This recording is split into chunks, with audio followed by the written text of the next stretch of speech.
All right, we'll finish up with our segment of press conferences this afternoon with Mazda team Joest. We have John Doonan in the middle, and drivers Harry Tincknell and Jonathan Bomarito on my far side.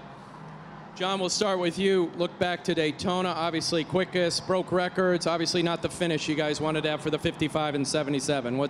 Bring us up to speed, what's happened in those last 6 weeks? Well, Daytona was a record-setting moment for us as a program, as well as the records that fell at Daytona. We're really proud of that, but obviously nowhere near satisfied based on what happened in the race. We had some unfortunate luck. Unexpected luck, but we know exactly what went wrong. It's been addressed, and we had a great couple test days here 2 weeks ago, and so I think we enter the race with a strong feel about our potential. We ran really well here last year, darn near won the thing if it wasn't for a battery issue on the last stop. So I'm glad to be back here. I love this place, and it's really great to see the level of excitement around the whole facility for what's going to happen Friday night and for the 12-hour. All right, Harry, your thoughts on that as well? Yeah, absolutely. I think, you know, if we look at our performance at Daytona last year and then how we came to Sebring and competed right at the front the whole way, you know, led the race for a long time, sort of right up the front going into the final pit stop, I think we showed that we took a big step forward on this track and, you know, we're at the front on merit and yeah, could have easily won the race. And I think, you know, you look at Daytona this year, it's exactly the same. We were, you know, right up there, qualified on pole, ran at the front on merit the whole way, and obviously, you know, disappointing not to finish, but it's very encouraging that we found the issues, we're moving forward, and we come here, we know the car should suit the track, and we're going to go and try and repeat last year, but finish it off in that final stint. Jonathan, your thoughts, please.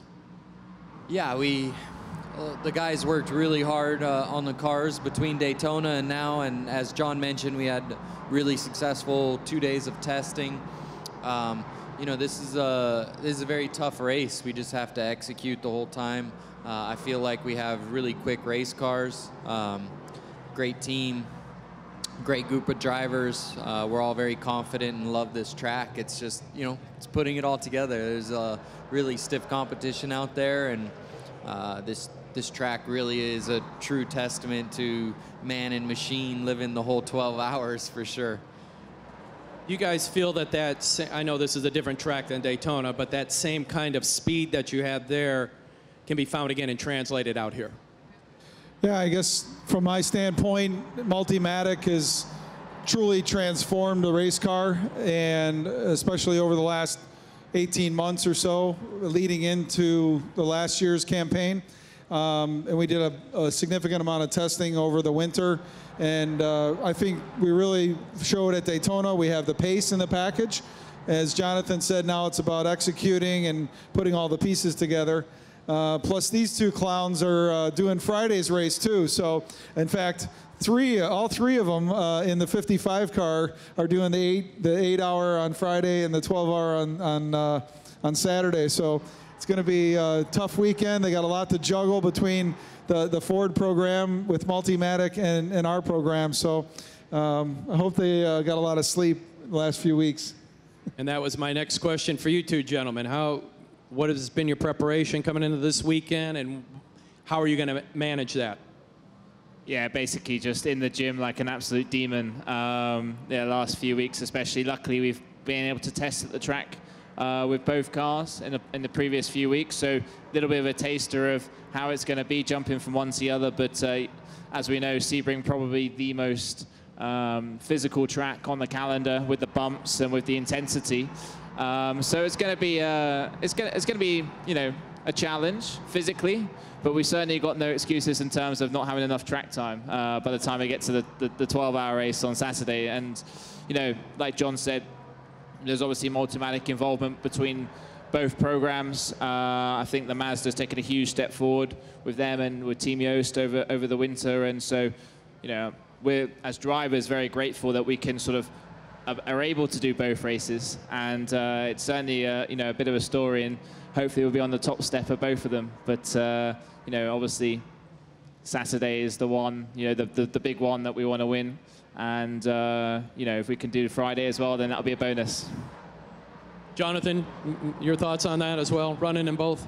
Yeah, I mean, I don't have too much to add other than, I'm super thankful from the Multimatic Ford side to be able to do that, and to John here letting me do that race. It's been about 5 years since I've driven a GTE car, and it's nice to be back, really competitive racing. And, it's going to be a lot of driving.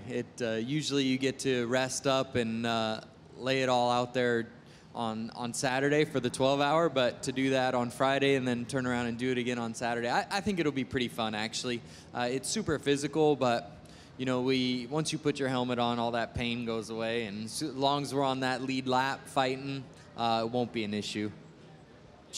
Jonathan, most of the other drivers that are doing double duty are doing it in cars that they've driven before, or raced before at least. Yours is a little different situation than Ford GT. How big of an adjustment is that for you? How tough is that going to be, especially on a weekend like this?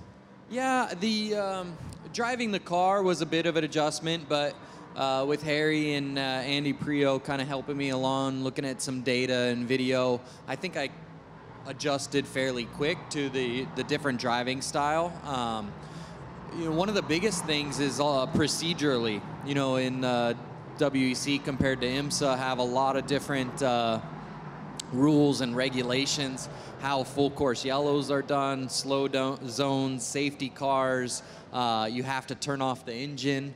When you do pit stops in that series, it's a different pit lane. Like, there's a lot of logistical differences, and those believe it or not, as a driver, that's kind of harder for me to wrap my head around than actually driving the car. And I think we have an advantage going from the slower paced car on Friday to the faster car on Saturday. It's usually easier to do it that way, at least on Saturday. If we miss our braking zone, it's early and not late, so you're not sending it off the track. But it's going to be fun. There is some transition for sure. All right, anyone else have any questions for these gentlemen? All right, thank you. Good luck this weekend. Thank you.